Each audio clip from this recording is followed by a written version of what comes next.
كميات ضخمة من اللحوم الفاسدة كانت في طريقها مباشرة لأطباقنا، بس عملية أمنية حاسمة في محافظة المنوفية بمصر كشفت عن حجم الخطر. في هذا الشرح رح نستعرض تفاصيل هذه الضربة اللي بيسموها ضربة استباقية ضد كل من يتاجر بصحة الناس. إزاي يعملوا كده؟ يعني ده هو السؤال اللي كان على لسان ناس كتير. سؤال فيه صدمة وخوف، بصراحة بيعبر عن إحساس عميق بالخيانة والقلق على سلامة أهالينا. طيب، القصة للوهلة الأولى تبدو بسيطة جدا. السلطات ضبطت لحوم فاسدة، لكن خلونا نكون صريحين، ورا العنوان ده في حكاية أكبر بكتير، حكاية معقدة عن الجشع والإهمال، وفي نفس الوقت جهود منسقة لحماية صحة المجتمع كله. طيب، كيف تحركت السلطات بالضبط؟ الموضوع ما كان مجرد تفتيش روتيني أبداً، لا، الموضوع توصف بأنه ضربة استباقية ومدروسة. وفكرة مصطلح ضربة استباقية دي بتكشف كتير. معناها أن السلطات ما كانت بتتحرك كرد فعل على شكاوى بعد ما المشكلة تحصل، لا، هم كانوا بيتحركوا بناء على معلومات عشان يمنعوا كارثة صحية. يعني الهدف كان واضح جدا، يوقفوا المتلاعبين دول قبل ما منتجاتهم الفاسدة توصل للأسواق أصلاً. طيب، خلونا نشوف إيه اللي كشفته الضربة دي بالضبط. حجم الكارثة اللي تم تجنبها والأرقام المرتبطة بيها صدقوني صادمة بكل المقاييس. قبل ما نكشف عن الرقم الدقيق، خلونا نتخيل لحظة حجم الخطر اللي كان متربص بالمستهلكين.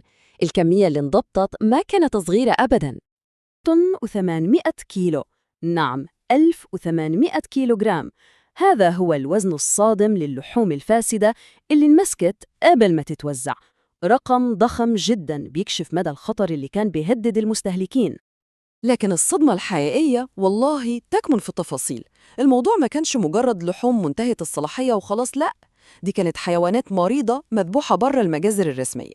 والتشخيص الطبي الرسمي كان التهاب التامور الحاد، وده التهاب خطير جدا في الغشاء اللي حوالين القلب. يعني باختصار، اللحوم دي كانت سم قاتل. إذن مين اللي ورا العملية الحاسمة دي؟ الموضوع ما كان تحرك فردي أبداً، بل كان نتيجة جهد منسق على أعلى المستويات. عنصر المفاجأة كان أساسي جداً لنجاح العملية. تم تشكيل فريق عمل مشترك من كذا جهة حكومية عشان ينفذوا مداهمة سريعة وحاسمة، وده طبعاً ما ترك للمخالفين أي فرصة إنهم يخفوا الأدلة. والتنسيق المحكم ده هو مفتاح النجاح كله. زي ما بنشوف، كل الجهات المعنية اجتمعت: الطب البيطري عشان الفحص الفني، ومباحث التموين عشان التحقيق في الجرائم الاقتصادية، وإدارة المجازر لضمان سلامة الذبح، وكل ده بدعم من السلطة المحلية. الحضور الميداني ده بيأكد إن الدولة بتتعامل مع القضية دي بجدية تامة. طيب، وإيه اللي حصل بعد الضبطية دي؟ الإجراءات الرسمية اللي جت بعدها كانت حاسمة وسريعة، وحملت رسالة واضحة جدا ما فيهاش أي شك.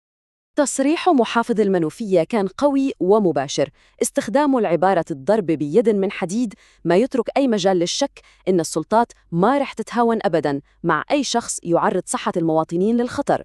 ده تعهد واضح بتطبيق القانون بكل حزم. والإجراءات ما وقفت عند الضبطية وبس. زي ما بنشوف في الخطوات دي، تم اتباع مسار قانوني صارم جداً. القضية اتحالت فوراً للنيابة العامة اللي أمرت بالقبض على المتهمين. والأهم من كل ده، التخلص الآمن من كل اللحوم والحيوانات المريضة عشان يتم القضاء على الخطر ده نهائياً.